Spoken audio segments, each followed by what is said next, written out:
Auto సోదరులకు తండ్రిగా అండగా నిలబడ్డారు. అందుకని మేము ఆటో వాళ్ళందరూ కూడా చంద్రశేఖర రెడ్డి గారిని నెగ్గించుకునే కృతనిశ్చయంతో ఉన్నాం.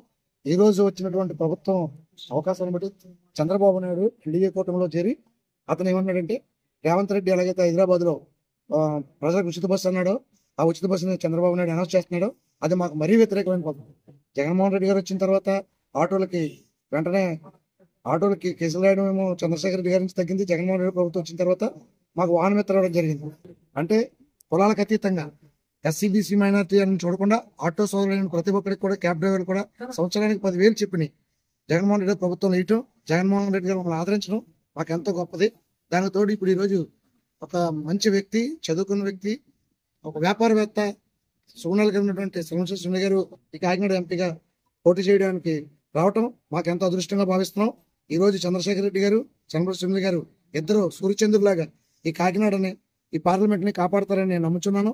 పేదలకి, బడుగు బలహీన వర్గాలకి ఒక ఉన్నతమైన పార్టీగా ఈ రోజు వైసీపీ కనబడుతుంది. ఎందుకంటే ఎన్డీఏ కూటమిలో చాలా భయంకరమైనటువంటి నిర్ణయాలు తీసుకున్నారు. ఇంతవరకు కూడా కులాలకి, మతాలకి అతీతంగా నడుస్తున్న పార్టీ వైసీపీ పార్టీ. అది ఇప్పుడు తెలుగుదేశం ఎన్డీఏ మోడీ గారితో పొత్తు పెట్టుకుంది. చాలా భయంకరమైన పార్టీ. ఆల్రెడీ ముస్లిం మైనార్టీని దెబ్బేసేసిన ప్రభుత్వం ఈ రోజు క్రైస్తవుల మీద పడిపోయే పరిస్థితి వచ్చేసింది. కాబట్టి ఎస్సీలో ఉన్నటువంటి 59 ఉపకులాలు, బీసీలో ఉన్న 130 కులాలు, అలాగే మైనార్టీ కులాలు కూడా ఈ రోజు ఖచ్చితంగా జగన్మోహన్ రెడ్డి గారికి ఓటేసి ఈ రాష్ట్ర ముఖ్యమంత్రిగా చూడాలని కృతనిశ్చయంతో కోరుకుంటున్నారు. అలాగే ఈ కాకినాడ నగరంలో ఉన్నటువంటి మేము ఎస్సీ బీసీ మైనార్టీలు అందరూ కూడా కాకినాడ నియోజకవర్గం నుంచి అలాగే చంద్రశేఖర రెడ్డి గారిని, ఎంపీగా సునీల్ గారిని, కాకినాడ రూరల్ నుంచి గణబాబు గారిని, పిఠాపురం నుంచి వంగగీత గారిని, అలాగే 7 నియోజకవర్గాలు ఉన్నటువంటి వైసీపీ నాయకులు అందరినీ గెలిపించుకొని ఈరోజు జగన్మోహన్ రెడ్డి గారి కాకినాడ నుంచి గిఫ్ట్ గా ఇచ్చి, జగన్మోహన్ రెడ్డి గారి నుంచి మన యొక్క పేదలకి, బడుగు బలహీన వర్గాలందరికీ కూడా మంచి అవకాశాలు, కష్టపడకుండా ప్రతి ఇంటికి పథకం వస్తుంది. ఇంకా రాబోయే రోజుల్లో మేనిఫెస్టో చాలా న్యాయంగా పెట్టారు. 3,000 రూపాయలు వృద్ధాప్య పింఛన్ పంపించారు. ఆయన మేనిఫెస్టో 3,500 రూపాయలు పెట్టారంతే. 4,000, 5,000 అని కలిగించలేదు. చంద్రబాబు నాయుడు ఒకటి అన్నాడు, 4,000 రూపాయలు అంటున్నాడు. తప్పు, బూతు. మొన్నటిదాకానేమో వాలంటీర్లు దుర్మార్గులు అన్నాడు, ఈ రోజు వాలంటీర్ వ్యవస్థను తీసేనన్నాడు. 4,000 రూపాయలు పెన్షన్ అంటున్నాడు, అది ఇవ్వడు. వికలాంగులకు 6,000 పెన్షన్ అన్నాడు, మళ్ళీ ఇద్దరు ఏకమయ్యారు. పవన్ కళ్యాణ్ గారు, చంద్రబాబు నాయుడు ఏకమయ్యి వికలాంగత్వం 100% ఉంటే 15,000 దాకా ఇస్తామన్నాడు. అంటే 100% అంటే శవమాడు. వికలాంగత్వం 100% శవానికి ఇచ్చి ఏం చేసుకుంటాడు? అది తప్పుడు మాటలు కదా. అలాగని చెప్పి బీజేపీతో కూటమితో పొత్తు పెట్టుకున్నాడు. అలాగని చెప్పి బీజేపీతో పొత్తు పెట్టుకుంటే మోడీ గారు ఏమైనా ఫోటో ఇచ్చాడా?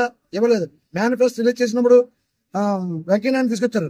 వెంకయ్యనాయుడు వచ్చి ఇలా కాగితం ఇస్తుంటే, మేనిఫెస్టో ఇస్తుంటే ఇలా ముట్టుకున్న దూరం జరిపాడు. ఎందుకంటే తెలుగుదేశం ప్రభుత్వం ఇచ్చే మాటలని అబద్ధాలు అని తెలుసు మోడీకి. సార్, ఇంకోటి ఏంటంటే ఇదే పవన్ కళ్యాణ్ గారు ఆల్రెడీ ముందు సరే 2019లో పోటీ చేసినప్పుడు, ఆల్రెడీ టీడీపీతో పొత్తు కలుపుకున్నప్పుడు, మళ్ళీ వాళ్ళిద్దరు విడిపోయేటప్పుడు 2 పాచిపోన్ లడ్డూలు పెట్టారని ఇదే జయంట్ కాకినాడలో పెట్టారు. ఆల్రెడీ చెప్పారు చాలా మంది అని, 2 పాచిపోన్ లడ్డూలు పెట్టారు. మళ్ళీ ఇదే కంటిన్యూ అవుతుందా? మళ్ళీ ఈసారికి వచ్చేటప్పుడు ఆయనకి సిగ్గులేదు కదా. పవన్ కళ్యాణ్ గారు సిగ్గులేదు, జ్ఞానం లేదు, చదువు లేదు. మినిమం చదువుకుని వాళ్ళు మాట్లాడాలంటే ఏదో చిరంజీవి గారు తమ్ముడుగా పుట్టాడు కాబట్టి సినిమా యాక్టర్ అయ్యాడు. మనందరూ ఇష్టపడుతున్నారు, డాన్స్లు వేస్తున్నాడు కాబట్టి ఆయన ఏమో హీరో అయ్యాడు. ఇప్పుడు చిరంజీవి గారు, పవన్ కళ్యాణ్ గారు ప్యాంట్ మీద ప్యాంట్ కుట్టించుకొని సినిమా యాక్ట్ చేశాడు, అందరూ చూసాం. రోడ్డు మీద వచ్చి ప్యాంట్ మీద ప్యాంట్ కుట్టించుకున్నాడు అనుకో, ఆయన ఏమంటాం? పిచ్చోడు అంటాం. ప్యాంట్ మీద ప్యాంట్ వేసుకుంటే పిచ్చోడు అంటాం. సినిమాలో కానీ డాన్స్ జరిగింది. ఆయన ఏమన్నాడు? చంద్రబాబు నాయుడు నా అమ్మని తిట్టాడు అన్నాడు, తెలుగుదేశాన్ని క్షమించడం అన్నాడు. ఈ రోజు చంద్రబాబు నాయుడు చేసిన తప్పుకు జైల్లో పెడితే వాళ్ళ కొడుకు ఇంట్లో పడుకుంటే ఇతను వచ్చి సెంట్రల్ జైల్లో రోడ్డు మీద తొంగున్నాడు. అలాంటి పవన్ కళ్యాణ్ గారు భీమవరం పోటీ చేశాడు, ఓడిపోయాడు. గాజువాకి వెళ్ళాడు, పోటీ చేసి ఓడిపోయాడు. ఇక్కడికి వచ్చాడు పిఠాపురం, రేపు ఓడిపోతున్నాడు. తెలంగాణలో ఓడిపోయారు కదా, ఇక్కడ కూడా గెలిచే అవకాశం ఉంటుందేమో. చాలా మంది అక్కడ కులం లేదంటాడు, అతను మతం లేదంటాడు. ఈ రోజు 90,000 ఓట్లు, ఒక ఓసీ కాపు వర్గానికి సంబంధించిన ఓట్లు 90,000 ఓట్లు పిఠాపురం ఉన్నాయి కాబట్టి మా కాపులందరూ నాకు వేసేస్తారని వచ్చాడు తప్ప ప్రజల మీద ప్రేమ లేదు, అతనికి ఏమీ ఇష్టం లేదు. అలాగని ప్రజల మీద జాలి లేదు. అతనేం రాజకీయ నాయుడు కాదు, అనుభక్తుడు కాదు. అతను ఏంటంటే ఈ రోజు పిచ్చితో వచ్చాడు, రాజకీయ పిచ్చితో వచ్చాడు. అసెంబ్లీలో ఊపేస్తానన్నాడు. ఏం ఊపేస్తావు? రోడ్డు మీద వచ్చి తిరిగితే ఊపేస్తావా? గాజు గ్లాసు చాలా పొద్దునగా ఉంది, మొక్కలు అయిపోతా అన్నాడు. అంటే మొక్కలు అయిపోయిన గాజు గ్లాస్ పీకులు కోసేస్తావా? పీకులు కోసి రాజకీయం చేస్తావు. ఇంకోటి ఏంటంటే సెలబ్రిటీలు అందరినీ రప్పించారు. ఒక్కసారి ఆయనే అన్నారు, నాకు ఏ సెలబ్రిటీ నాకు నేనే చేస్తానని. ఇప్పుడు అందరు సెలబ్రిటీలు అందరినీ తీసుకొని వచ్చి ప్రచారం చేస్తున్నారు కదా. మన వంగాగే దగ్గర కూడా కౌంటర్ ఇచ్చారు, సెలబ్రిటీ అనేది ఎక్కడ ధర్మం ఎక్కడ లేదు, మీరే కావాలని తీసుకొని వచ్చి ప్రచారం చేస్తున్నారు. ఆల్రెడీ కాకినాడలో కూడా చాలా హోటల్స్ అయితే ఫుల్ అయిపోయాయి సెలబ్రిటీలతో. ఇది ఎక్కడది అసలు? నేనైతే వారు వన్ సైడ్ నేనే గెలుస్తాను అంటున్నా. దాని మీద మీ ఒపీనియన్ ఏంటి? తమ్ముడు, ఒకప్పుడు ఎన్టీ రామారావు గారు పరిపాలన చేసేటప్పుడు ఒక సెలబ్రిటీ అంటే ఒక విలువ ఉండేది. ప్రజల్లో ఒక సినిమా యాక్టర్ అంటే ఒక గౌరవం ఉండేది. ఈ రోజు ప్రతి ఇంటికి ఒక సినిమా యాక్టర్ ఉన్నాడు. మొబైల్ వచ్చిన తర్వాత ప్రతి కుర్రోడు డాన్స్ చేస్తున్నాడు, ప్రతి కుర్రోడు అన్ని రకాల కళలు ఉన్నాయి. అలాంటప్పుడు ఈ రోజు ఒక సెలబ్రిటీ, వాళ్ళే సెలబ్రిటీలు కాదు, వాళ్ళ మామూలుగా డ్రామా యాక్టర్లు, పూర్వకాలం డ్రామాలు చూసేవాళ్ళం, తోలుబొమ్మలు చూసేవాళ్ళం. ఇలా మొబైల్లో టీవీలో వచ్చిన చూడడం మానేసాం. అర్థమవుతుందండి? వాళ్ళందరూ ఏం సెలబ్రిటీలు ఏం కాదు, ఏదో వచ్చారంతే. సినీ పరిశ్రమ అంతా జగన్మోహన్ రెడ్డి గారి మీద కక్ష పెట్టుకుంది. ఎందుకంటే మీరు అర్థం చేసుకోవచ్చు, ఏ రాజకీయ నాయుడికైనా ఒక ముఖ్యమంత్రి గారికి దెబ్బ తగిలితే, సాధారణ పక్క మనిషి దెబ్బ తగిలితేనే అయ్యో పాపం అంటాం. ఒక ముఖ్యమంత్రి గారికి రాయిచ్చి కొడితే సినీ పరిశ్రమ అంతా కూడా అయ్యో పాపం అని మాట అనలేదు. దానికి గల కారణం ఏంటి? ఒక వర్గం పాలిస్తుంది, అంటే చౌదరి వర్గం ఒకటే సినీ పరిశ్రమ పాలిస్తుంది, అంటే రెడ్డి వర్గానికి వ్యతిరేకం కాబట్టి ఆయన అయ్యో పాపం కూడా అనలేదు. అయ్యో పాపం అనడానికి జనం ఉన్నారు, పేద ప్రజలు ఉన్నారు. అందుకని వాళ్ళకి వాళ్ళే కొట్టుకున్నారు అని జగన్ గారిని అర్థం విమర్శలు దాని మీద అంటారు కదా బ్రో. వాళ్ళకి వాళ్ళని కొట్టుకుంటే రాయిచ్చి కొట్టుకోవడం ఏంటి?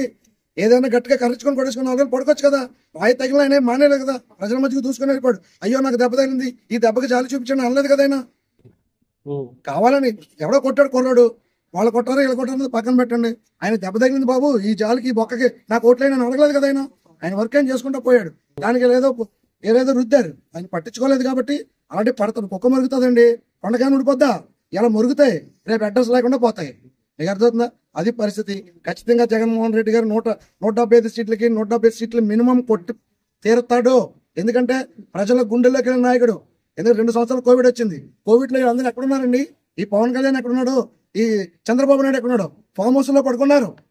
అదే జగన్మోహన్ రెడ్డి గారు వాలంటీర్ వ్యవస్థ నిర్మించి ఇంటింటికి పంపించి వైద్యం చేయించాడండి. ఈ రోజు లెగలేని ముసలికి 5 గంటలకి తలుపు కొడుతుంటే ఒక వాలంటీర్ వ్యవస్థ నిర్మించాడు. దాని మీద కక్ష కట్టుకున్నారు మొన్న దాకా. ఏమన్నారు? మీ బయట తీసుకుంటుంది, మీ బయట ఉంది, హైదరాబాద్ పంపించేస్తున్నారు, అమ్మాయిని హైదరాబాద్ పంపించేస్తున్నారు పవన్ కళ్యాణ్. చంద్రబాబు నాయుడు ఏమంటాడు? మీ ఇంటికి వచ్చి మీ భర్తకి వెళ్తాను లింక్ ఉందని అడుగుతుందంట. వాలంటీర్ అడుగుతుందా? ఆవిడ పని ఏంటండి? మళ్ళీ ఈ రోజు ఏమంటాడు? వాలంటీర్ వ్యవస్థను తీసేయము. ఎందుకు వచ్చిన తప్పుడు మాటలు? నువ్వు మాట్లాడే మాటలు పోలేదు కదా. అందుకని ఒక మాట మీద ఉంటారంటారు పవన్. ఉంటారు కదా ఆయన. పవన్ కళ్యాణ్ గారు ఉండడానికి ఏమున్నదని పవన్ కళ్యాణ్ ఉంటాడు. పవన్ కళ్యాణ్కి ఏం జ్ఞానం ఉందంటే సినిమా యాక్టర్ అంతే. సినిమాలు యాక్ట్ చేసుకుని డబ్బులు వస్తాయి. సినిమాలు ఎవడని చూస్తాడు? నిన్న కాకమొన్న ఎవడో సినిమా యాక్ట్ చేశాడు, ఆ సినిమా ఆడేస్తుంది కదా. కుర్రోడు వచ్చాడు ఆడేస్తుంది, హనుమాన్ సినిమా 100 కోట్లు వచ్చేసాయి, డబ్బులు వచ్చేస్తాయి. కానీ జనాలతో మమేకమైన వ్యక్తులకి, ప్రజల యొక్క గుండెల్లోకి వెళ్ళే వ్యక్తులకి, ప్రజల యొక్క బాధలు తెలుసుకునే వ్యక్తులకి ఏదో సినిమాలు యాక్ట్ చేసి బయటకు వచ్చి నేను ఎమ్మెల్యే అయిపోతాను, ఓటేసేయండి అంటే పూర్వకాలం రోజులు కాదు బాబు. ఇలా ఓటేయండి, ఓటేసే ప్రతి ఒక్క ఓటర్కి తెలుసు ఆడు విలువేంటో. రాజ్యాంగ నిర్మాత అంబేద్కర్ గారు రాసినప్పుడు నీకు ఒక ఆయుధాన్ని ఇచ్చాను, ఓటైన ఆయుధాన్ని ఇచ్చాను, దాన్ని ఎలా వినియోగించుకోవాలో, ఎలాంటి నాయకుని ఎన్నుకోవాలో నువ్వు నిర్ణయం తీసుకో. ఈ రోజు మనం ఓటేసే వరకు హీరోలం, ఓటేసిన తర్వాత 5 సంవత్సరాలు జీరోలం అయిపోతాం. ఆడి చేతులకు వెళ్ళిపోతే పరిపాలన. ఉంటాడా ఈ రోజు పవన్ కళ్యాణ్? ఈ రోజు పవన్ కళ్యాణ్ ఉంటాడా? జ్వరం వస్తే హైదరాబాద్ పోయిన పవన్ కళ్యాణ్ ఉంటాడా ఇక్కడ? ఆల్రెడీ 5-6 సినిమాలు బుక్ అయిపోయినాడు, సగం డబ్బులు తీసుకున్నాడు. వాళ్ళు తోలు తీసేస్తారు రేపు నుంచి యాక్సిపోతాయి. లాస్ట్ క్వశ్చన్ ఏంటంటే, వారపూడి గారు అప్పుడు అన్నారు కదండి, మనల్ని ఎవరు ఆపేది పిఠాపురం నుంచి, నేనే కాకినాడ నుంచి పోటీ చేస్తాను అన్నారు ఆయన పవన్ కళ్యాణ్ గారు. పోటీ చేస్తానని పిఠాపురంలో ఎందుకు చేశారు? ఆల్రెడీ ద్వారపూడి చంద్రశేఖర్ రెడ్డి గారు కూడా అన్నారు, నాకు సమాధానం చెప్పలేకపోతే పక్క దిక్కునికి వెళ్ళి పోటీ చేసుకో, నేను ఇంకో మాట అన్నారండి. పిఠాపురంలో పోటీ చేసుకో, నాకు సమాధానం చెప్పలేకపోతే. ఆయన ఇక్కడ ఎందుకు చేయాలంటే ద్వారపూడి గారికి ఏం భయపడ్డారా పవన్ కళ్యాణ్ గారు? ఏం చేస్తాను అంతే కదా. ఇప్పుడు నువ్వు నాతో దెబ్బలాడతావు, నన్ను దెబ్బలాడతాను, వస్తే దెబ్బలు తిన్నా పర్వాలేదు, భయపడలేదు అని అర్థం. అసలు దెబ్బలాటగా రానని చెప్పి నేను రోడ్డు మీద అన్నారు కదా సార్. నోరుకి అద్దే ఉంటుంది తమ్ముడు. నోటికి తల వెంట్రుకలకి డబ్బులు ఏం పెట్టక్కర్లేదు, వచ్చేస్తాయి.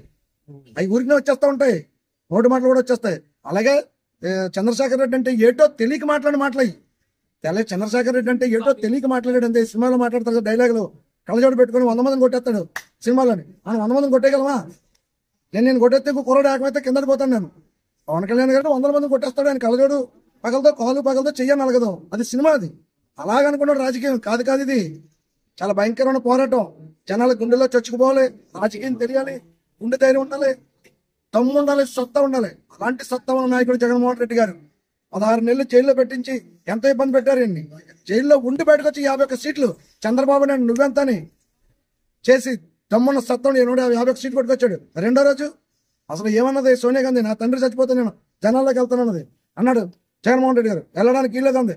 నువ్వు నాకు లెక్క కాంగ్రెస్ ను వదిలేసి వైసీపీ జెండా పెట్టి సోనియా గాంధీని ఎదిరించి ఈ రోజు 150 సీట్లు గెలుచుకొచ్చి అసెంబ్లీలో కూర్చుంటే నువ్వెవరో జగన్ అడుగుతాడు. పిచ్చి మాట పవన్ కళ్యాణ్, నువ్వెవరో తెలుసుకో. మొగల్తూరులో కృష్ణరాజు గారు కోట ముందు చిన్న పందిరి, చిన్న పెంకుటిల్లని ఇది. ఏదో మీ అన్ని సినిమా యాక్టర్ అయ్యాడు నువ్వు బయటకు వచ్చావు. అలాంటిది జగన్ నువ్వెవడం అంటాడు? పులివెందుల పులిబిడ్డ. ఈ రాష్ట్రాన్ని ఇంకొక 5 సంవత్సరాలు పాలించి తిరిగిలేనటువంటి పరిపాలన ఇచ్చి ప్రజల గుండెల్లో చొచ్చుకుపోయి రాజశేఖర రెడ్డి గారి విగ్రహాలు వీధుల్లో ఉంటే జగన్మోహన్ రెడ్డి గారి ఫోటోలు ప్రతి ఇంటిలోనే ఉంటాయని సభముఖంగా తెలియజేయడం నేను సంతోషపడుతున్నాను తమ్ముడు. మరిన్ని అప్డేట్స్ కావాలంటే సబ్స్క్రైబ్ చేసుకోండి హర్ష టీవీ.